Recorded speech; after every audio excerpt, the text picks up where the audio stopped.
They were reaching for one more picture, and every one of them was already dead. They just didn't know it yet. Let's start with a man named Darsh Patel. Darsh was 22 years old, a senior at Rutgers University studying information technology, the kind of quiet, reliable student his professors described as steady rather than flashy. He grew up in Edison, New Jersey, and on the last Sunday of his life, he did something completely unremarkable. He went hiking with 4 of his closest friends in a nature preserve less than an hour from where he'd grown up. It was the kind of afternoon nobody plans around, the kind you don't tell your family about in advance because there's nothing to tell.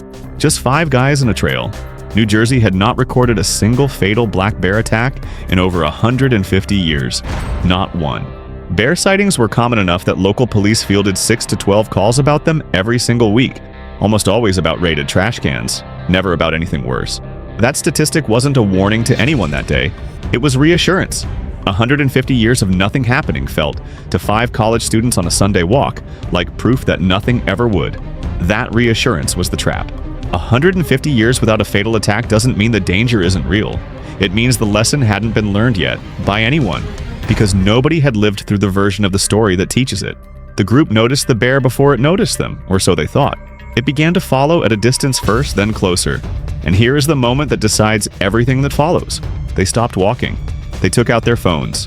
A 300-pound black bear was closing the distance between itself and 5 young men, and the 5 young men were taking pictures of it. When the bear closed to within about 15 feet, the moment finally registered as danger instead of opportunity, and they ran in 5 different directions at once, which is exactly the wrong thing to do and exactly what panic makes people do anyway. Patel's friends told police that the last time they saw him, he was climbing a rock formation with the bear closing in behind him, and he was yelling at them. Not for help. He was yelling at them to keep running. 4 of the 5 regrouped in the woods a short while later. They called each other's names. Darsh didn't answer. They called police instead. It took nearly 2 hours to find him. When the search team did, the bear was still there, circling his body 30 to 40 yards away, and it would not leave. Officers shouted. They threw sticks and rocks. Police Chief Timothy Storbeck later said the animal simply wouldn't be driven off. It took 2 rifle rounds to end it. Here is the detail that turns this from a tragedy into something closer to a record. Darsh's phone was recovered from the scene, the case punctured straight through with claw marks. Investigators pulled the photos off it. They were the same images he'd taken in his final minutes alive. The bear, closer in every frame, the distance between camera and animal, shrinking 1 photograph at a time. Nobody who took those pictures ever got to choose what happened to them. They went into a police case file instead of a phone gallery. A necropsy on the bear afterward confirmed there was no ambiguity left about what the search team had already found circling the body. New Jersey's environmental spokesman said afterward that the bear had never been tagged, never been tracked. There was no documented history of it interacting with people at all. Nobody could have predicted what it would do. And that's exactly the problem with a place that has 150 years of nothing happening. Nobody had any reason to believe the story could go the other way, right up until it did. That alone would be a hard story to sit with.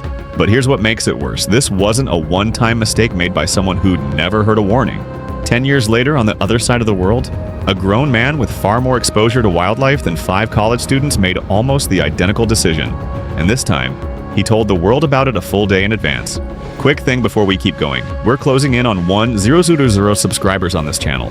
When we hit it, we're giving away a $100 Amazon gift card to 1 random subscriber. No entry form, no comment required, nothing to do except already be subscribed the moment we cross the mark. We'll reach out directly. Back to the story. Omar Farang Zin was 48 years old, an Italian man who worked at Milan's Malpensa airport. The kind of steady job that funds the kind of trip he was on. A solo motorcycle ride through Romania's Carpathian Mountains, alone on the open road, chasing the exact scenery that draws tourists from across Europe every summer. The route he'd chosen, the Transfăgărășan Road, is famous for one specific thing beyond its views. Roadside brown bears that have learned tourists mean food, and that will approach a stopped vehicle without much hesitation at all. The day before he died, Omar posted a selfie to Facebook. He was smiling next to a bear cub. Friends commented. Some told him to be careful. He didn't read it as a warning. He read it as content. Proof of an incredible trip. The kind of photo that gets you dozens of likes and 0 regret. Right up until it doesn't. He believed proximity was affection. A cub that lets a stranger get close isn't friendly. It's a cub whose mother has already learned from some previous tourist that a stopped vehicle means an easy meal. And every repetition of that lesson makes the next encounter more dangerous, invisibly, 1 photograph at a time. Romania has somewhere between 8 and 13,000 brown bears, the largest population anywhere in Europe outside Russia, and forestry experts have been saying for years that a large share of that population has simply stopped being afraid of people. A very large population has finally lost its fear of humans. One forestry expert put it afterward. That fear used to be the only thing keeping bears and tourists at a survivable distance from each other. It's gone in a lot of these animals now, and almost nobody visiting for the scenery understands what that actually means for how close is too close. Omar stopped his motorcycle beside a posted warning sign, the kind with a picture, so language was never the issue, got off and offered food to a mother bear traveling with several cubs. She attacked immediately and dragged him down a ravine with a drop of over 260 feet. Other tourists on the road saw the whole thing happen and called emergency services right away. It still took nearly an hour for police, firefighters, and armed forestry officers to physically reach him. Unfortunately, he was already dead when we arrived. The head of the local mountain rescue service said afterward. The bear turned aggressive toward the rescue team too, following them as they worked the scene. Still defending territory even after the thing it was defending against was already gone. His phone was recovered with close-up photographs on it. The bear approaching, frame after frame, the same visual rhythm as Darsh Patel's phone a decade earlier and thousands of miles away. Two men who never met, making the exact same final decision in the exact same final sequence. The images were logged as evidence. They were never released as anything else. The bear was tracked down and put down days later. Omar had an entire day of warnings sitting in his own photo feed, posted by his own hand, and he still didn't read it as one. The next case never got even a single frame of warning. She found out with the animal already 10 feet away, mid-sentence, on a phone call to emergency services that never got the chance to finish. Maria was 19 years old, hiking a popular trail in Romania's Bucegi Mountains with her boyfriend on an ordinary summer afternoon, the kind of hike that draws hundreds of tourists a week without incident. A bear appeared on the trail ahead of them. She was already dialing emergency services by the time it reached her. The head of the local mountain rescue service later described what dispatchers heard come through on that call. Her voice screaming, telling them the bear was getting closer and closer, and then the line going quiet in a way that told everyone everything before anyone said it out loud. The bear grabbed her by the leg. Her boyfriend watched as she was dragged off the trail into thick vegetation beside a ravine, and then he lost sight of her completely. The brush simply swallowed the scene whole, and for however many seconds or minutes came next, he had no idea what was happening to the person he loved most, only the sounds of it. The bear pulled her over the edge of a chasm nearly 400 feet deep. It followed her down. Mountain rescue teams rappelled into that ravine to reach her. When they got there, the rescue chief described her injuries in words he chose deliberately and carefully. Incompatible with life. A wildlife specialist consulted afterward pushed back slightly on part of the official account, saying it seemed unlikely the bear had literally dragged her the full distance off the cliff. The geography and the injuries didn't perfectly agree with each other. That disagreement never got fully resolved. Sometimes the official record and the physical evidence don't line up cleanly, and the truth ends up living somewhere in the gap between two expert accounts that were never going to match exactly. What is certain is what happened next, because it happened in public. Maria's death didn't stay contained to one trail and one mountain range. It triggered an emergency session of the Romanian parliament, and within days, lawmakers more than doubled the country's legal bear culling quota, from just over 200 a year to close to 500. A single afternoon on a single trail changed national policy inside a week. That's how hard this particular death landed on an entire country that had spent years watching its bear population grow bolder around tourists without quite admitting how dangerous that boldness had become. There was no footage of what happened past the tree line. Only a phone call and a boyfriend standing at the edge of vegetation he couldn't see through, listening to something he couldn't do anything about. Maria had someone standing right next to her, close enough to reach out and touch, and it still wasn't enough. Because some of what happened, nobody could see, not even the person who loved her most. The last case is different from all three before it in one specific way. This time, there were people who could see everything happening, in full view close enough to help, and they chose to point their phones at it instead of their hands. Prabhu Bhadra was a driver ferrying a group of wedding guests home through a rural stretch of Odisha in eastern India when he pulled the vehicle over near a forest to relieve himself. He spotted a bear on the roadside as he was walking back. An injured one, moving slowly, clearly hurt. His passengers watching from the vehicle told him to stay away from it. He didn't listen. He walked toward it instead, phone already raised, looking for the shot. He believed an injured animal meant a slower, safer one. that belief runs backwards.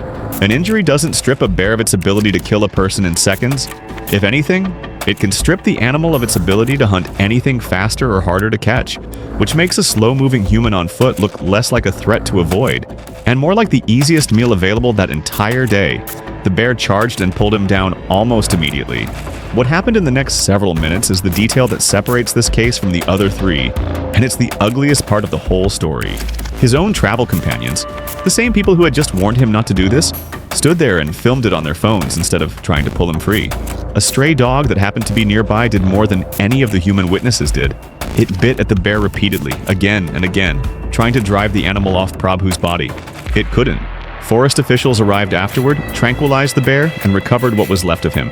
Bahatara died on the spot, the forest ranger on scene said. The bear itself survived.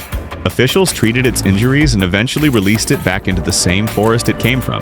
The animal that killed a man walked away from the encounter in better condition than it went into it. This was not an isolated freak event either, and it was the third wild animal selfie death recorded in that specific region of Odisha within a single year. Two of the others involved elephants, not bears, which tells you something important. The pattern was never really about the species.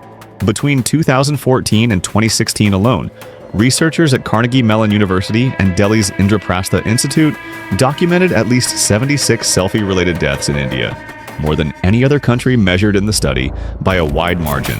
States eventually began designating official no-selfie zones around known danger spots, a policy response to a problem that a decade earlier didn't have a name yet. Footage from the day Prabhu died exists. Local news broadcast portions of it at the time. None of it is shown here.